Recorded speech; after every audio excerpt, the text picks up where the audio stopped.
ಎಲ್ರಿಗೂ ನಮಸ್ಕಾರ. Welcome to Sandhya Shetty's kitchen. ಇವತ್ತಿನ ವಿಡಿಯೋದಲ್ಲಿ ತುಂಬಾ ಟೇಸ್ಟಿಯಾಗಿರುವಂಥ ಪನ್ನೀರ್ ಗೀ ರೋಸ್ಟನ್ನು ಯಾವ ರೀತಿ ಪ್ರಿಪೇರ್ ಮಾಡೋದು ಅಂತ ನೋಡೋಣ. ಮೊದಲಿಗೆ ಮಸಾಲೆನ ರೆಡಿ ಮಾಡ್ಕೊಳ್ಳೋಣ.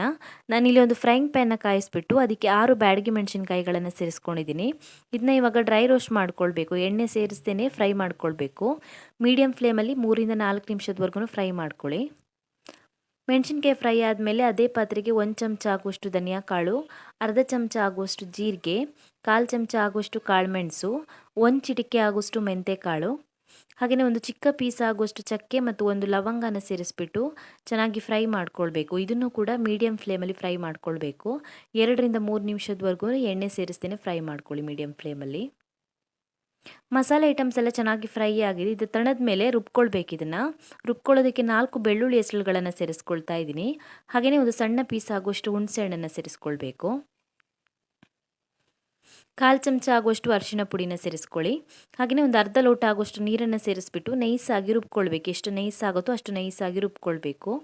ಮಸಾಲೆ ರುಬ್ಬಿ ರೆಡಿಯಾಗಿದೆ. ಇವಾಗ ಒಂದು ಫ್ರೈಯಿಂಗ್ ಪ್ಯಾನ್ಗೆ 1 ಚಮಚ ತುಪ್ಪನ ಸೇರಿಸ್ಕೊಂಡಿದ್ದೀನಿ ಪನ್ನೀರನ್ನು ಫ್ರೈ ಮಾಡ್ಕೊಳ್ಳೋದಕ್ಕೆ. ಇವಾಗ ಇದಕ್ಕೆ ಒಂದು 2-3 ಚಿಟಿಕೆ ಆಗುವಷ್ಟು ಉಪ್ಪು, ಒಂದು 2 ಚಿಟಿಕೆ ಆಗುವಷ್ಟು ಅರಿಶಿನ ಪುಡಿ, ಹಾಗೆಯೇ 3 ರಿಂದ 4 ಚಿಟಿಕೆ ಆಗುವಷ್ಟು ಅಚ್ಕಾರದ ಪುಡಿನ ಸೇರಿಸ್ಕೊಳ್ತಾ ಇದ್ದೀನಿ. ಜಾಸ್ತಿ ಮಸಾಲೆ ಬೇಡ, ಲೈಟಾಗಿ ಫ್ರೈ ಮಾಡ್ಕೊಳ್ಬೇಕು. ಪನ್ನೀರನ್ನು ಚೆನ್ನಾಗಿ ಮಿಕ್ಸ್ ಮಾಡ್ಕೊಳ್ಳಿ. ಚೆನ್ನಾಗಿ ಮಿಕ್ಸ್ ಮಾಡ್ಕೊಂಡ ನಂತರ ಪನ್ನೀರನ್ನು ಸೇರಿಸ್ಬಿಟ್ಟು ಫ್ರೈ ಮಾಡ್ಕೊಳ್ಳೋಣ. 2 ಕಡೆಗೆ 1-1 ನಿಮಿಷ ಫ್ರೈ ಮಾಡಿಕೊಂಡ್ರೆ ಸಾಕಾಗುತ್ತೆ. ಉರಿನ ಮೀಡಿಯಂ ಫ್ಲೇಮಲ್ಲಿ ಇಟ್ಕೊಳ್ಳಿ.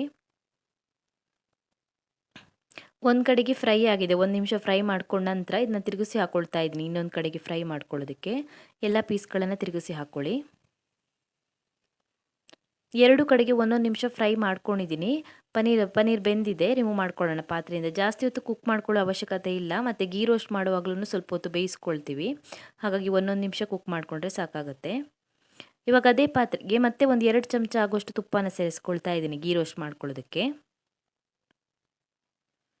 2 ಚೆನ್ನಾಗಿ ಹೆಚ್ಚಿರುವಂಥ ಈರುಳ್ಳಿನ ಸೇರಿಸ್ಕೊಳ್ಬೇಕು. ಈರುಳ್ಳಿನ ಚಿಕ್ಕದಾಗಿ ಹೆಚ್ಚಿಬಿಟ್ಟು ಸೇರಿಸ್ಕೊಂಡಿದ್ದೀನಿ. 2 ಮೀಡಿಯಂ ಸೈಜ್ನ ಈರುಳ್ಳಿನ ಇವಾಗ ಗೋಲ್ಡನ್ ಬ್ರೌನ್ ಕಲರ್ಗೆ ಬರೋವರೆಗೂ ಫ್ರೈ ಮಾಡ್ಕೊಳ್ಬೇಕು. ಓಪನಲ್ಲಿ ಇಟ್ಬಿಟ್ಟೆ ಗೋಲ್ಡನ್ ಬ್ರೌನ್ ಕಲರ್ಗೆ ಬರೋವರೆಗೂ ಫ್ರೈ ಮಾಡಿಕೊಂಡ್ರೆ ಈರುಳ್ಳಿಗೆ ಸ್ವೀಟ್ ಆದಂಥ ಟೇಸ್ಟ್ ಬರುತ್ತೆ. ಹಾಗೆಯೇ ಗೀ ರೋಸ್ಟ್ ಕೂಡ ಸ್ವಲ್ಪ ಸ್ವೀಟಾಗಿ ರುಚಿಯಾಗಿ ಬರುತ್ತೆ.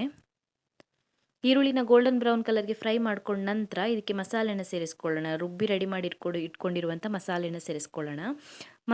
ರುಚಿಗೆ ತಕ್ಕಷ್ಟು ಉಪ್ಪನ್ನು ಸೇರಿಸ್ಕೊಳ್ಳಿ.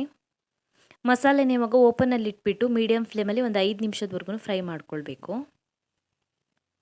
5 ನಿಮಿಷ ಮೀಡಿಯಂ ಫ್ಲೇಮಲ್ಲಿ ಫ್ರೈ ಮಾಡ್ಕೊಂಡಿದ್ದೀನಿ ಮಸಾಲೆಯಲ್ಲಿರೋ ನೀರಿನಂಶ ಎಲ್ಲ ಹಿಂಗಿದೆ. ಈ ರೀತಿ ಡಾರ್ಕ್ ಆಗಿದೆ ನೋಡಿ. ಇವಾಗ ಇದಕ್ಕೆ ಪನ್ನೀರನ್ನು ಸೇರಿಸ್ಕೊಳ್ಳೋಣ. ಮಿಕ್ಸ್ ಮಾಡ್ಕೊಳ್ಳಿ ಚೆನ್ನಾಗಿ. ಮಸಾಲೆನ 5 ನಿಮಿಷ ಫ್ರೈ ಮಾಡ್ಕೊಂಡಿದ್ದೀನಿ. ಮತ್ತೆ ಜಾಸ್ತಿ ಹೊತ್ತು ಫ್ರೈ ಮಾಡ್ಕೊಳ್ಳೋ ಅವಶ್ಯಕತೆ ಇಲ್ಲ. ಪನ್ನೀರ್ ಸೇರಿಸಿದ್ಮೇಲೆ ಮುಚ್ಚಳನ ಮುಚ್ಚಿಬಿಟ್ಟು ಒಂದು 2 ನಿಮಿಷ ಕುಕ್ ಮಾಡಿಕೊಂಡ್ರೆ ಸಾಕಾಗುತ್ತೆ. ಮುಚ್ಚಳನ ಮುಚ್ಚಿಬಿಟ್ಟು 2 ನಿಮಿಷದವರೆಗೂ ಕುಕ್ ಮಾಡ್ಕೊಂಡಿದ್ದೀನಿ. ಪನ್ನೀರೆಲ್ಲ ಚೆನ್ನಾಗಿ ಬಂದಿದೆ. ಮಸಾಲೆ ಕೂಡ ಚೆನ್ನಾಗಿ ಬೆಂದಿದೆ. ರೆಡಿಯಾಗಿದೆ ಇದು ಇವಾಗ ಆಲ್ಮೋಸ್ಟ್ ಸರ್ವ್ ಮಾಡೋದಕ್ಕೆ. ಕೊನೆಯದಾಗಿ ಇದಕ್ಕೆ ಒಂದು ಸ್ವಲ್ಪ ಕರಿಬೇವಿನ ಎಲೆಗಳನ್ನು ಸೇರಿಸ್ಕೊಳ್ತಾ ಇದ್ದೀನಿ. ಸ್ಟವ್ ಆಫ್ ಮಾಡ್ಕೊಳ್ಬೋದು. ಚೆನ್ನಾಗಿ ಮಿಕ್ಸ್ ಮಾಡ್ಕೊಳ್ಳಿ ಕರಿಬೇವಿನ ಎಲೆಗಳನ್ನು ಸೇರಿಸ್ಬಿಟ್ಟು. ಸೊ ತುಂಬಾ ಟೇಸ್ಟಿಯಾಗಿರುವಂಥ ಪನ್ನೀರ್ ಗೀ ರೋಸ್ಟ್ ಇವಾಗ ಸರ್ವ್ ಮಾಡೋದಕ್ಕೆ ತಯಾರಾಗಿದೆ. ತುಂಬಾ ಸಿಂಪಲ್ ಆಗಿರುವಂಥ ರೆಸಿಪಿ ಇದು. ಭಾಳ ಕ್ವಿಕ್ಕಾಗಿ ರೆಡಿ ಮಾಡ್ಕೊಳ್ಬೋದು. ಆದರೆ ರುಚಿ ಮಾತ್ರ ತುಂಬಾ ಚೆನ್ನಾಗಿ ಬರುತ್ತೆ. ತುಂಬಾ ಟೇಸ್ಟಿಯಾಗಿ ಬರುತ್ತೆ. ಟ್ರೈ ಮಾಡಿ ನೀವು ಕೂಡ. ವೆಜ್ ಮೆನುವಲ್ಲೇ ಇರುವಾಗ ಸ್ಟಾರ್ಟರ್ ಆಗಿ ಡಿಶನ್ನು ಪ್ರಿಪೇರ್ ಮಾಡ್ಕೊಳ್ಬೋದು. Thank you for watching my video. ನಿಮಗೆ ವಿಡಿಯೋ ಇಷ್ಟವಾಗಿದ್ದರೆ ವಿಡಿಯೋಗೊಂದು ಲೈಕ್ ಕೊಡಿ. ಹಾಗೆಯೇ ಕಮೆಂಟಲ್ಲಿ ತಿಳಿಸಿ ಹೇಗಿದೆ ಅಂತ. ನೀವು ನನ್ನ ಚಾನಲ್ಗೆ ಇನ್ನೂ ಸಬ್ಸ್ಕ್ರೈಬ್ ಮಾಡಿಲ್ಲ ಅಂದರೆ ಇವಾಗಲೇ ಸಬ್ಸ್ಕ್ರೈಬ್ ಮಾಡ್ಕೊಳ್ಳೋದನ್ನು ಮರಿಬೇಡಿ.